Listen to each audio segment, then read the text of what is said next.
सकाळी वारा पूर्वेकडून पश्चिमेकडे वाहतो आणि संध्याकाळच्या वेळी वारा पश्चिमेकडून पूर्वेकडे वाहतो। मग पूर्व पश्चिम घर का असावं? तर समजा तुमचा दरवाजा जर पूर्वेकडे आहे तर सकाळी जे वारा वाहत असतो तो घरात येऊन पश्चिम खिडकीतून बाहेर जाणार। किचन वाटा पूर्वेला असावा, म्हणजे स्वयंपाक करताना आपलं तोंड पूर्वेकडे यायला पाहिजे। मग पूर्वेकडे तोंड केल्यानंतर आपल्या उजव्या हाताला आग्नेय कोपरा येतो, मग त्या कोपऱ्यामध्ये अग्नी असतो, म्हणजे आपलं गॅस सिलेंडर चूल वगैरे ते आग्नेयाला येतं। ईशान्य हा देवाचा कोपरा आहे, म्हणून मग ईशान्येकडे तुमचं बेसिंग वगैरे असं असावं, कारण ह्या दिशा पण दिल्या आहे। पूर्व पश्चिम या देवाच्या दिशा आहे, दक्षिण दिशा ही पितरांची दिशा आहे, उत्तर दिशा ही कुबेराची दिशा आहे। आता समजा काही कारण असतो तुम्ही जसं म्हटले, पण त्या दिशेला जर नसेल किचन किंवा हे, मग त्या परिस्थितीत काय? आता घर घेतलं आपण तर त्याचं समजा आता किचन, मेन दरवाजा आणि हॉल याची दिशा कोणती असावी? नाही, आता बघा, शास्त्र असं सांगतं की सकाळी वारा पूर्वेकडून पश्चिमेकडे वाहतो। अच्छा, बरोबर ना? हा. आणि संध्याकाळच्या वेळी वारा पश्चिमेकडून पूर्वेकडे वाहतो। मग पूर्व पश्चिम घर का असावं? तर समजा तुमचा दरवाजा जर पूर्वेकडे आहे तर सकाळी जे वारा वाहत असतो तो घरात येऊन पश्चिम खिडकीतून बाहेर जाणार, पश्चिम दरवाजातून। अच्छा, म्हणजे घरामध्ये जे काय विषाणू, काय जे रोगदायी काय असतील नसतील, कीटक काय असेल ते सगळे बाहेर जाणार। बरोबर आहे? मग तसंच संध्याकाळच्या वेळी ज्या वेळेला पश्चिमेकडून वारा पूर्वेकडे वाहतो तर जे काही दिवसभरामध्ये काय असेल तुमच्या घरामध्ये आलेले ते सगळे पश्चिमेतून हवा येऊन पूर्वेकडून निघून जात होती, म्हणून पूर्व पश्चिम घर असावं। पूर्वेला आहे ना, किचन वाटा पूर्वेला असावा, म्हणजे स्वयंपाक करताना आपलं तोंड पूर्वेकडे यायला पाहिजे। मग पूर्वेकडे आल्यावर काय होतं, या चार ज्या दिशा आहे त्याला उपदिशा चार आहे। मग पूर्वेकडे तोंड केल्यानंतर आपल्या उजव्या हाताला आग्नेय कोपरा येतो, मग त्या कोपऱ्यामध्ये अग्नी असतो। बरोबर आहे? म्हणून जर पूर्वेकडे तोंड करून असेल तर उजव्या हाताला आग्नेय कोपरा येतो, म्हणजे आपलं गॅस सिलेंडर चूल वगैरे ते आग्नेयाला येतं। बरोबर आहे? ईशान्य हा देवाचा कोपरा आहे, ईशान्याला देव असतात, म्हणून मग ईशान्येकडे तुमचं बेसिंग वगैरे असं असावं।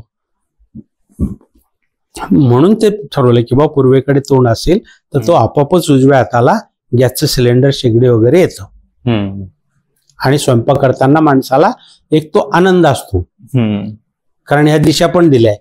पूर्व पश्चिम या देवाच्या दिशा आहेत, दक्षिण दिशा ही पितरांची दिशा आहे, उत्तर दिशा ही कुबेराची दिशा आहे।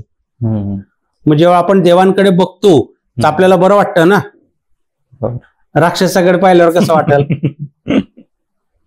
म्हणून मग पूर्व पश्चिम स्वयंपाक केलेला चांगला असतो बाबा, मग तो एक मूड लागतो बाईचा पण स्वयंपाक करताना, एक समाधान होतं। आता समजा काही कारण असतो तुम्ही जसं म्हटले, पण त्या दिशेला जर नसेल किचन किंवा हे, मग त्या परिस्थितीत काय?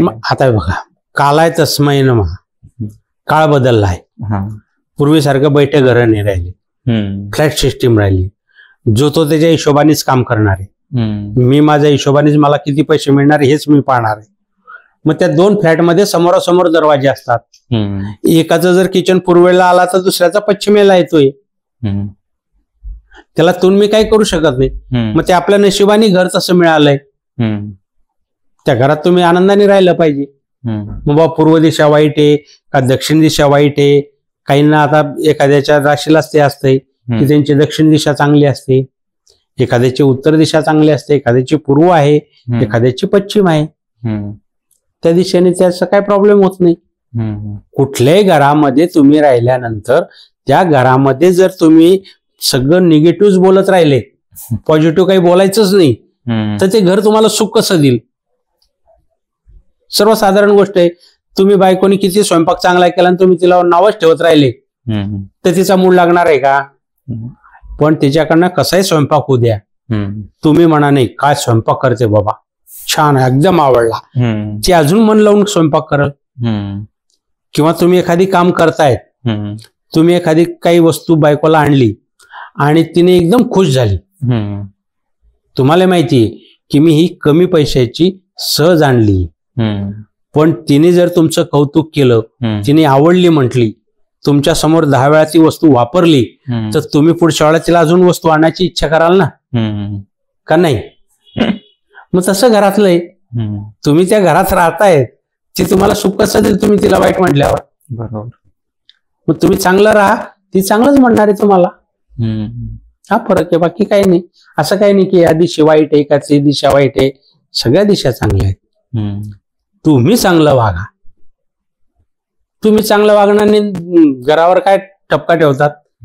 मी काहीच काम धंदा करायचा नाही, रुपया कमवून आणायचा नाही आणि म्हणायचं मला या घरामध्ये सुख नाही. असं होतंय का? मूप शेत आहे पण पेरलंच नाही, काय उपयोग आहे? ते उत्पन्न देणार आहे का? साध्या साध्या गोष्टी आहे, तुम्ही आता विचार केला पाहिजे. तुम्ही म्हटलं नाही मी काही कामधंदा करणार नाही, मी वास्तुशास्त्राप्रमाणे सगळं घर केलंय, मला पैसा मिळावा, मिळणार आहे का? कुठेतरी हातपाय हलवावे लागतील. तू कुठेतरी गेला तर तुला 2 पैसे मिळणार आहे. घरी कोण आणून देणार आहे? नाही आणून देणार ना. पण तसं नाही ना, मला कामधंदा काहीच करायचा नाही.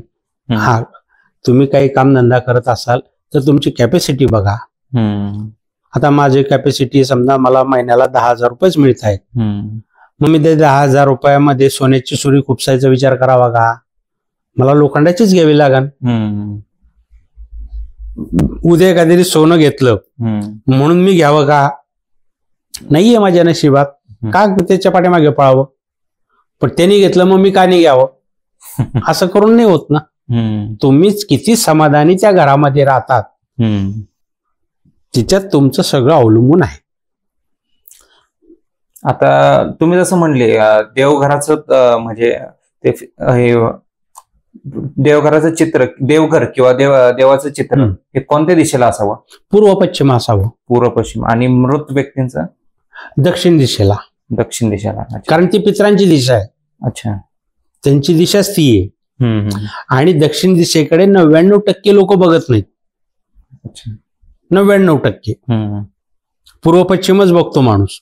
म्हणजे सर्वसाधारण घरातली बैठक काय करायची असेल तर तो पूर्व पश्चिमच करतो. पूर्व पश्चिम. मग तो दरवाजा त्याचा दक्षिणेला असू द्या, कसा असू द्या, काही असू द्या, पण 99% लोक पूर्व पश्चिमच जास्त व्यवहार करत असतात. कारण बा सूर्य दिसावा, सूर्याचं ऊन खाल्लं की तुमचं व्हिटॅमिन डी वाढतं, बरोबर ना, शरीरातलं. म्हणून पूर्व पश्चिम शक्यतो लोक तेच वापरतात. म्हणून सांगितलंय बा सकाळी सकाळी सूर्याला अर्घ्य घाला. त्याच्या पाठीमागे ते कारण आहे की तुम्ही जर सकाळी सूर्याला अर्घ्य घातलं तर सूर्याची कोवळी किरण तुमच्या शरीरावर पडतात, तुम्हाला व्हिटॅमिन डी आपोआप तयार होतं. म्हणजे त्या ऋषीमुनींनी एवढा विचार केलाय आपल्यासाठी. आपण तसा विचार काहीच करत नाही. त्यांनी करून दिले ते तरी करा. आता आपण म्हणजे वेगळं टॉपिक कडे येऊया. आता घरात कोणकोणते देव नसावे देवघरात, असं काय आहे का? देवघरामध्ये फक्त मारुतीचा नसावं, शनीचा नसावा. मग तुम्ही कुठलेही देव ठेवा. आणि त्यात एक विष्णू म्हटले जातात. म्हणजे ते आता तुला कसं सांगावं बाबा, ते काळ्या गोट्यांसारखे असतात बघ. म्हणजे एकदम चिकणे दगड असतात, त्याला विष्णू म्हणतात. ते विष्णूची पूजा बाईने करू नये. मग बाकी सगळे देव तुम्हाला कसे वाटतायत, तुम्हाला कुठले देव आवडतायत, ते देव तुमचं कुळदेवता असतंच. कुळदेवतेची प्रत्येकाने पूजा करावी, त्यात काही बदल होत नाही. कुळदेवत असतंच आहे, प्रत्येकाकडे गणपती असतोच आहे, प्रत्येकाकडे बाळकृष्ण हा 100% आहेच. घंटी आहे, महादेवाची पिंड आहे. हे 5 देव 99% सारखेच आहेत सगळ्या दूर. म्हणजे घराच्या अंगणात कोणकोणती झाडं लावू नयेत असं काही आहे का? मग तुमच्या अंगणामध्ये काटेरी झाडं नसावी. काटेरी झाड. शेवगाचं झाड नसावं, शेवग्याच्या झाडाचं. शेवग्याचं झाड ना. अच्छा. पपईचं नसावं. पपई समोर नसावं, साईडला चालतंय. असे काही काही आहेत झाडं, ते ठेवू नये.